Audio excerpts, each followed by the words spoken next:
Hello guys, today we're going to be reviewing the Dx9 and the Dx8. I'm not going to get really in depth on the Dx9 right now, but I'm just going to kind of compare the Dx8 and the 9 together to kind of show you what everything is going on.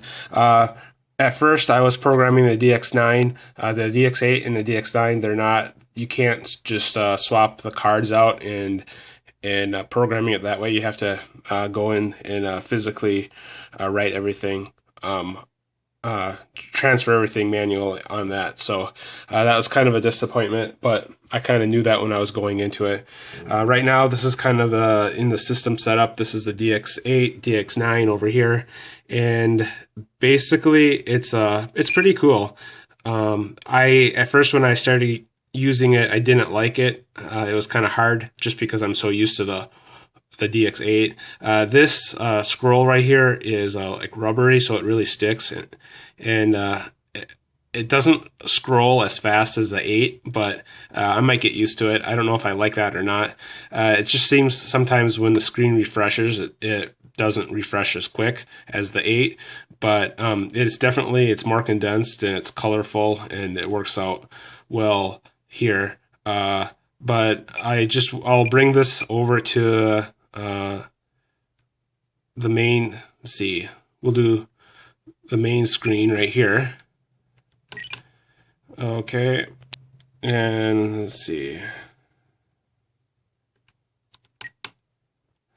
Okay, now we're in that section, and then I'll get you over on this main screen. It doesn't pop up as quick. This one pops up a lot quicker. So we'll get into the main screen. I'm not exactly sure if this is all going to work out exactly right, but okay, so servo setup right here. We'll just go to the front one, the main one. Okay, so we'll go to servo setup here, and I'll just kind of show you really quick what I'm talking about.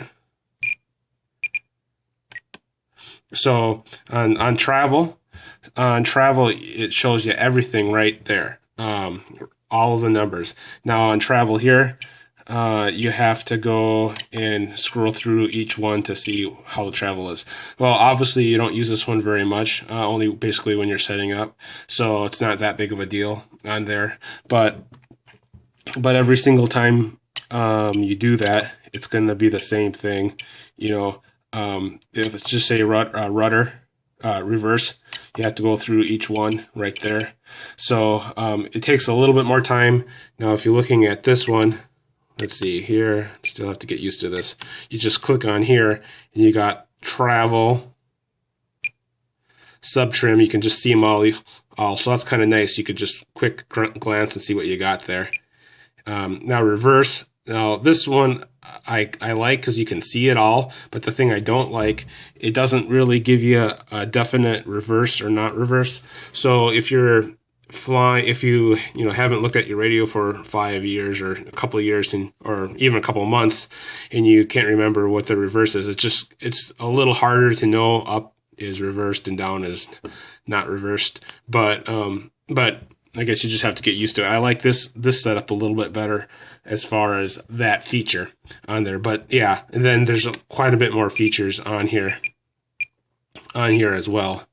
I'm not going to get into speeds, but they have all of them there, and a lot of other stuff that we'll get into in a later date on there.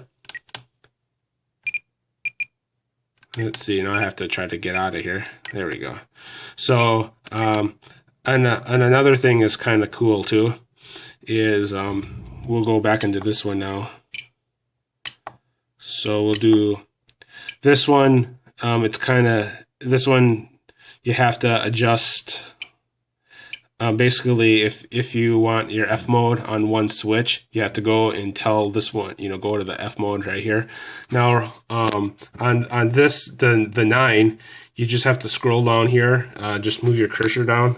I'm not going to do too much on it right now, just because I got everything set up how I want it. But you just scroll down to here, and once it's blinking like that, then all you do is you hit the switch that you want. Stunt 1, stunt 2. And if I wanted it over here, you'd go on C switch. So I was getting kind of like, how am I going to remember all the switch names, A, B, C, D? But it really doesn't matter. Stunt you just use the switch right there to do it that way, and everything, so you can see stunt 1 or stunt 2. It's all verified right there. It works out pretty well. It's basically the same thing. So that's one other thing I wanted to show you, and then let's see. Well, I don't know what I'm doing. Hopefully I'm not wrecking anything. Okay, throttle, curves. Oh yeah, throttle curves are kind of cool. Basically, they give you 2 more entry points where you can enter in 6 and 7. I probably won't ever use those, but that's kind of cool on that. Let's see, gyros, pitch curve. Let's see. Yeah, so that's basically the same. I'm not going to bore you guys. But timer, telemetry, system setup, back. Let's see, there was something I wanted to show you. Yeah, so we go to this menu,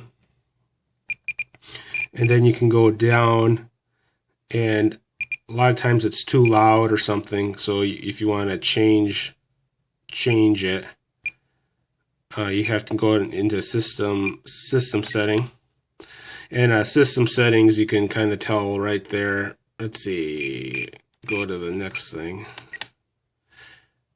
Yeah, then you want to select volume, and you can adjust all your volumes right there how you want it. So there's quite a few things what you can do on that as well. So anyways, I'll get more into it on that, but I just kind of wanted to show you a little bit of difference on what the Dx8 and Dx9, and maybe what I'll be doing is I'll be comparing them about the different batteries and everything about it, what I like and don't like. So next time, thanks.